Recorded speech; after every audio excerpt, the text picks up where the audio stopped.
Hindi naman ako nagmumura, no? Samantalang itong si Cory Aquino, naputang ng Madyongera, nanay nitong kabila, si Bansi.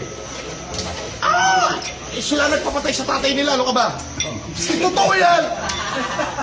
Alam mo ako, putang ina, 30 taon na ako nagtatago eh. Putang ina yung sama ng loob ko. 30 years, putang ina, they put us on shame. Pero ang totoo, tatay, sila nagpapatay sa tatay nila. Bakit sila nagharang ko totoo? O hindi totoo?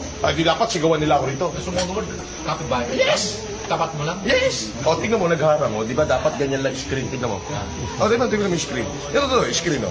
Lahat kami rito, record yan. Lahat nagharang kasi ayaw lang makita mo ako. Kasi araw-araw nila naririnig na putang ina. Yun, sila ang nagpapatay sa kanilang ama. Para ano? Anong putang ina papapatay namin, Marcos? We are the Marcoses, mapapatay namin si Ninoy, broad daylight. We are the Marcoses, mapapatay namin si Ninoy, broad daylight. We are the Marcoses, mapapatay namin si Ninoy, broad daylight. May mga media na awang. Pare, come on. I could not see any logic in there. Damdamin